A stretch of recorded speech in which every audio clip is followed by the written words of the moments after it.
স্মরণ করতে চাই যে এই দিনে স্বাধীনতার ঘোষণা দিয়ে সমগ্র বাংলাদেশের মানুষকে স্বাধীনতা যুদ্ধে ঝাঁপিয়ে পড়তে অনুপ্রাণিত করেছিলেন এবং দীর্ঘ 9 মাস রণাঙ্গনে থেকে লড়াই করে বাংলাদেশের জনগণকে নিয়ে দেশপ্রেমিক সেনাবাহিনীকে নিয়ে দেশ স্বাধীন করেছিলেন।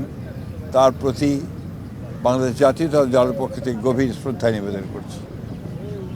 এই স্বাধীনতা যুদ্ধে যারা শহীদ হয়েছেন তাদের প্রতি আমাদের গভীর শ্রদ্ধা নিবেদন করছি এবং একই সঙ্গে বাংলাদেশের মানুষ, অগণিত মানুষ যারা শহীদ হয়েছিলেন, কষ্ট ভোগ করেছেন, আহত হয়েছেন, পঙ্গু হয়েছেন, তাদের প্রতি আমাদের শ্রদ্ধা জানাচ্ছি বাংলাদেশ জাতীয়তাবাদী দলের পক্ষ থেকে। আজকে সেই সূত্রে স্মরণ করতে চাই বাংলাদেশের প্রথম নারী মুক্তিযোদ্ধা দেশনেত্রী বেগম খালেদা জিয়াকে, যিনি সেই যুদ্ধ থেকে শুরু করে তার জীবনের শেষ দিন পর্যন্ত এই দেশের মানুষের জন্য, স্বাধীনতার জন্য, গণতন্ত্রের জন্য সংগ্রাম করেছেন, লড়াই করেছেন। আমরা বাংলাদেশ জাতীয়তাবাদী দলের পক্ষ থেকে তার প্রতি গভীর শ্রদ্ধা নিবেদন করছি। আজকে সম্পূর্ণ একটু ভিন্ন প্রেক্ষাপটে আমরা এই স্বাধীনতা দিবস আজকে উদযাপন করতে চলেছি।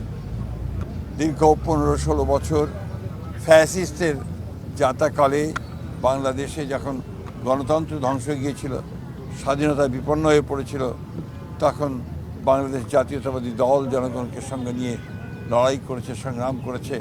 প্রায় 60 লক্ষ মানুষের বিরুদ্ধে মিথ্যা মামলা হয়েছে, 20,000 মতো নেতাকর্মী তারা শহীদ হয়েছেন, প্রায় 1700 নেতাকর্মী গুম হয়ে গেছেন।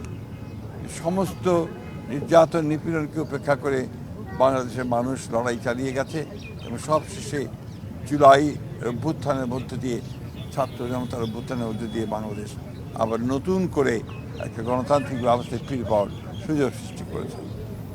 আজকে আমাদের নেতা জনাব তারেক রহমান, যিনি দীর্ঘ 15 বছর ধরে নির্বাসিত থেকে আমাদেরকে নেতৃত্ব দিয়েছেন এবং এখন এই নির্বাচন থেকে শুরু করে পূর্বে পর্যন্ত এবং আজকে নির্বাচনের পরে সরকার গঠন করার পরে যিনি তার সম্পূর্ণ নতুন চিন্তা ভাবনা নিয়ে দেশকে গড়ে তুলবার কাজে লিপ্ত হয়েছেন, গড়ে তুলেছেন, মানুষকে সংগঠিত করছেন এবং মাত্র 1 মাসের মধ্যেই তিনি তার নেতৃত্বে বাংলাদেশ অনেক দূরে এগিয়ে গেছে।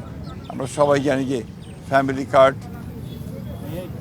কৃষক কার্ড হবে, খাল খনন কর্মসূচি, কৃষকদের সুদ মকুব, সব মিলিয়ে এবং ইমাম, মুয়াজ্জিম এবং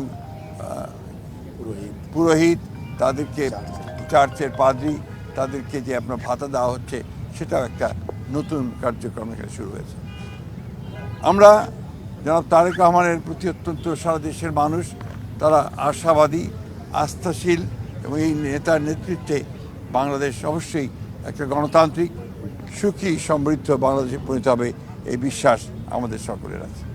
আমরা আজকের দিনে দেশবাসীকে, জনগণকে আমাদের দলের পক্ষ থেকে আমরা আন্তরিক শুভেচ্ছা এবং অভিনন্দন জানাচ্ছি।